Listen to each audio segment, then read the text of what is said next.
Pride and Prejudice by Jane Austen, 1813. Chapter 4. When Jane and Elizabeth were alone, the former, who had been cautious in her praise of Mr. Bingley before, expressed to her sister just how very much she admired him. "He is just what a young man ought to be," said she, "sensible, good-humoured, lively. And I never saw such happy manners, so much ease, with such perfect good breeding." "He is also handsome," replied Elizabeth, "which a young man ought likewise to be, if he possibly can. His character is thereby complete. I was very much flattered by his asking me to dance a second time. I did not expect such a compliment. Did not you?" "I did, for you. But that is one great difference between us. Compliments always take you by surprise, and me never. What could be more natural than his asking you again? He could not help seeing that you were about 5 times as pretty as every other woman in the room. No thanks to his gallantry for that. Well, he certainly is very agreeable, and I give you leave to like him. You have liked many a stupider person, dear Lizzie. Oh, you are a great deal too apt, you know, to like people in general. You never see a fault in anybody. All the world are good and agreeable in your eyes. I never heard you speak ill of a human being in your life. I would not wish to be hasty in censuring anyone, but I always speak what I think. I know you do, and it is that which makes the wonder, with your good sense, to be so honestly blind to the follies and nonsense of others. Affectation of candor is common enough. One meets with it everywhere. But to be candid without ostentation or design, to take the good of everybody's character and make it still better, and say nothing of the bad, belongs to you alone. And so you like this man's sisters, too, do you? Their manners are not equal to his. Certainly not, at first. But they are very pleasing women when you converse with them. Miss Bingley is to live with her brother, and keep his house. And I am much mistaken if we shall not find a very charming neighbour in her." Elizabeth listened in silence, but was not convinced. Their behaviour at the assembly had not been calculated to please in general. And with more quickness of observation and less pliancy of temper than her sister, and with a judgment too unassailed by any attention to herself, she was very little disposed to approve them. They were in fact very fine ladies, not deficient in good humour when they were pleased, nor in the power of making themselves agreeable when they chose it, but proud and conceited.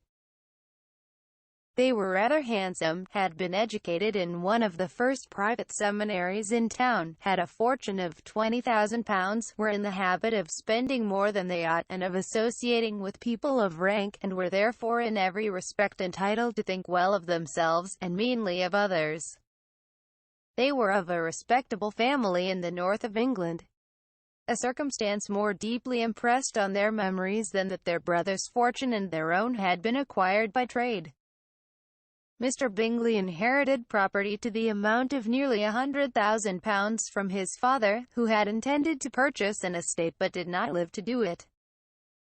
Mr. Bingley intended it likewise, and sometimes made choice of his county.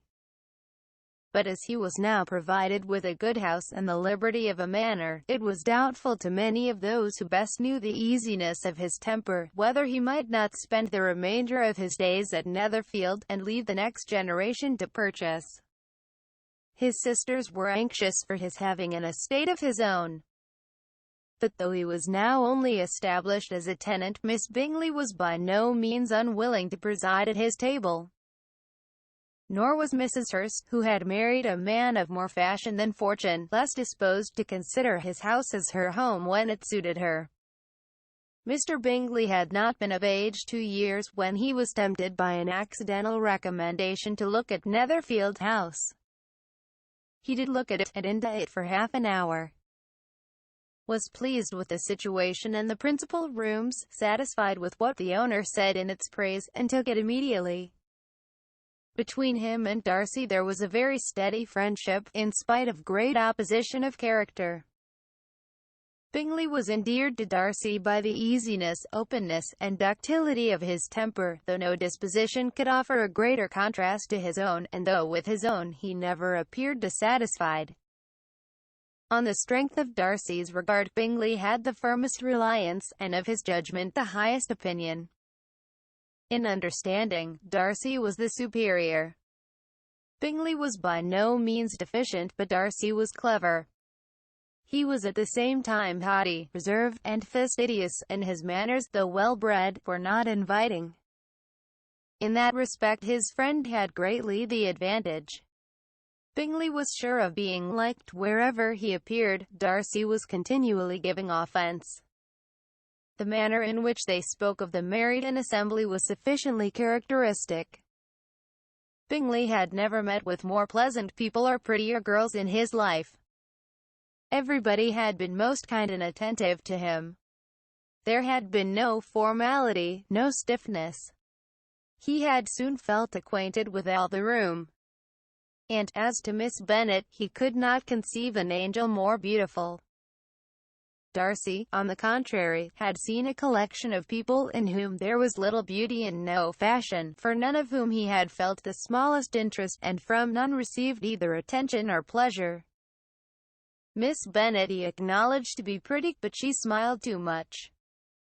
Mrs. Hurst and her sister allowed it to be so. But still they admired her and liked her, and pronounced her to be a sweet girl, and one whom they would not object to know more of. Miss Bennet was therefore established as a sweet girl, and their brother felt authorized by such commendation to think of her as he chose.